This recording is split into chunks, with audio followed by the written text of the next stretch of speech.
Uma das maiores marcas dos escritos de Paulo é a sua visão exaltada a respeito de Jesus. Para Paulo, Jesus não era apenas um homem bom que morreu para nos dar um exemplo, mas ele era o Senhor exaltado. A questão é que muitas pessoas acham que essa não é uma visão correta a respeito de Jesus. Ou melhor, não é uma visão correta a respeito daquilo que a igreja primitiva acreditava sobre Jesus. Muitos argumentam, como Bart Ehrman, que uma visão exaltada a respeito de Jesus é uma criação histórica tardia, que um Jesus exaltado é uma construção evolutiva que foi crescendo até culminar nos concílios das controvérsias cristológicas. Esse é um dos argumentos que Bart Ehrman levanta no livro Como Jesus se Tornou Deus. Ele apresenta um Jesus que era exaltado acima dos anjos, mas abaixo de Deus. E que a visão de um Jesus assemelhado a Deus foi uma construção tardia e não uma doutrina ortodoxa e primitiva de fato. Um dos argumentos usados para isso é a ideia do monoteísmo judaico que era presente no primeiro século. E que esse monoteísmo judaico influenciou o cristianismo de tal forma que impedia que Jesus pudesse ser visto como Deus à semelhança do Pai. Como o Novo Testamento lida então com o monoteísmo judaico? E como isso afeta o modo como se interpretava a pessoa de Jesus?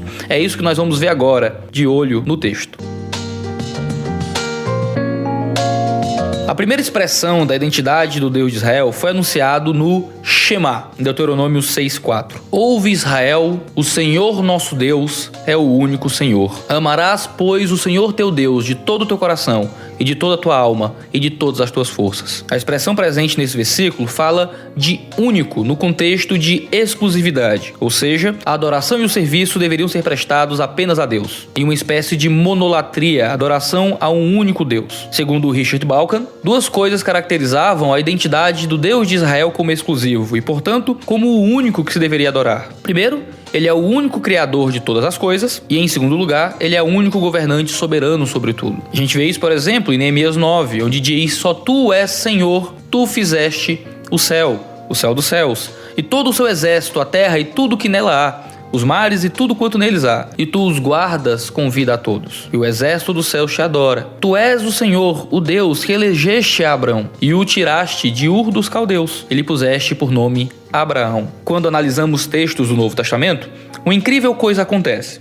Essa identidade exclusiva do Deus do povo de Israel é agora aplicada a Jesus, assim como várias expressões de adoração que eram próprias do relacionamento com Jeová. Tanto a identidade de Criador quanto a de soberano são aplicadas de forma bastante explícita ao Cristo. É interessante notar que quando nós tentamos provar que Jesus é Deus, geralmente nós procuramos versículos que digam diretamente que Jesus é o divino. E esses textos existem, com certeza. Mas é interessante como o Novo Testamento aplica a Jesus características que só são aplicadas a Deus no Antigo Testamento. Um texto interessante é o de 1 Coríntios 8, onde uma alusão ao Shema é feita por Paulo, mas relacionando-a com a pessoa de Jesus e tratando-o como o Senhor. O argumento dessa passagem gira em torno de um certo conhecimento. Paulo repetidamente usa a construção sabemos que, introduzindo uma proposição que tanto Paulo e seus leitores devem ou deveriam aceitar. Mas isso só é aceito porque é alguma coisa que todo cristão de fato sabe. Paulo, então, não está rejeitando por completo o argumento dos coríntios, mas afirmando, elaborando ou mesmo reajustando algumas implicações. Para fazer algumas correções àquilo que os coríntios pensavam a respeito desse assunto, Paulo cria um terreno comum ao se colocar como compartilhando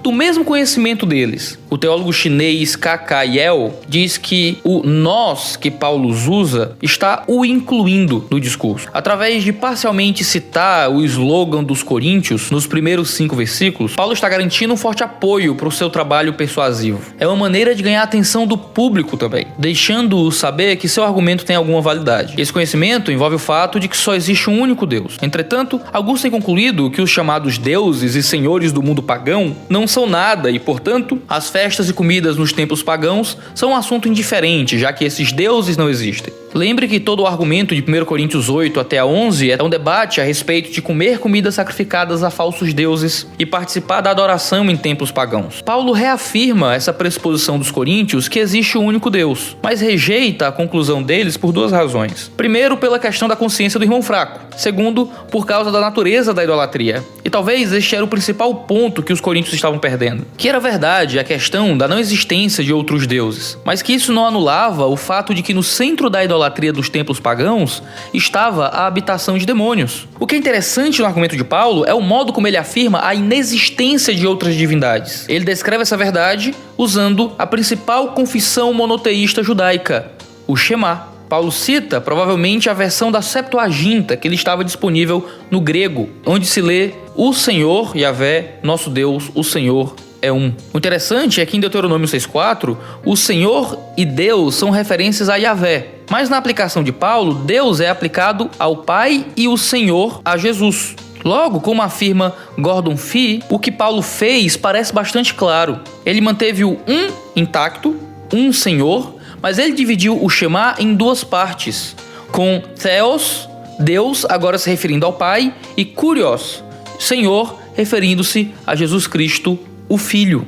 Paulo aplica a declaração judaica do Shema, de Deus ser um, a essa relação trinitária que existe no Pai e no Filho. Percebemos que o judaísmo não tinha ideia monoteísta necessariamente em termos numerais, mas em termos de exclusividade. O Senhor é único e só a Ele entregamos adoração. Outro texto que está sendo aludido em 1 Coríntios 8,6 é Malaquias 2, também na versão da Septuaginta, que diz assim: não temos todos o mesmo Pai?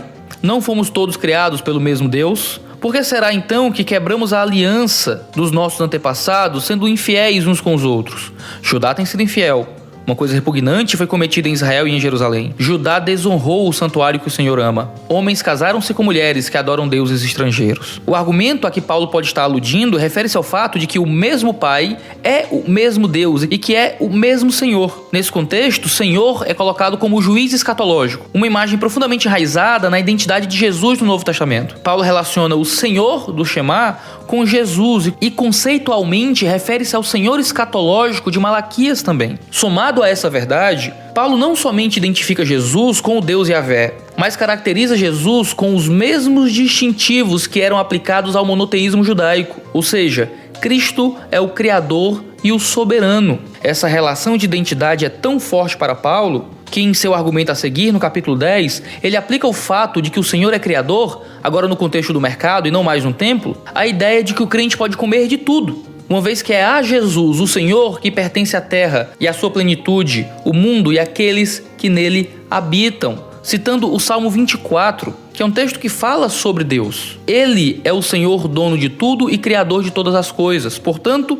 ele é descrito como pré-existente e não como parte da criação. Richard Balkan afirma que Paulo reescreve o Shema judaico para incluir tanto Deus Pai quanto Jesus na identidade divina única. Esse ponto não seria suficientemente claro se ele não tivesse combinado com o Shema uma outra maneira de caracterizar a identidade única de Yahvé. Dos modos judaicos de caracterizar a unicidade divina, o mais inequívoco era a referência à criação. No papel exclusivamente divino de criar todas as coisas, era para o monoteísmo judaico impensável que qualquer outro ser que não fosse Deus pudesse ajudar a Deus. Então, para a inclusão sem paralelos de Jesus no Shema, ele acrescenta a inclusão igualmente inigualável de Jesus na atividade criadora de Deus. Não há maneira mais inequívoca de incluir Jesus na identidade única divina que seja concebível no âmbito do monoteísmo judaico do Segundo Templo. A verdade de que existe um único Deus, o único Criador e soberano, não parecia ser motivo de problema para os cristãos do primeiro século em relação à divindade de Jesus. Havia uma distinção, mas uma profunda e intrínseca identidade entre eles, de forma que a identidade exclusiva de Jeová é aplicada a Jesus, ou na linguagem de João,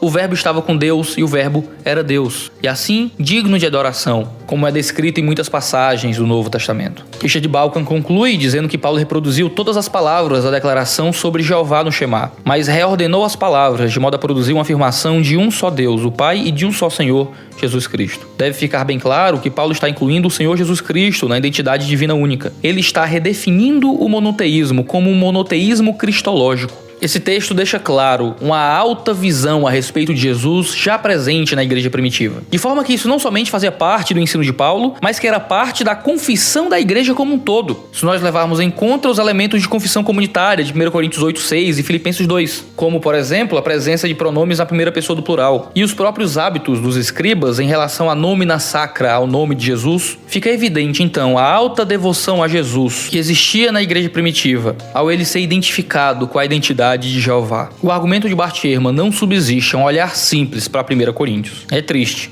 mas o homem tá ficando doido.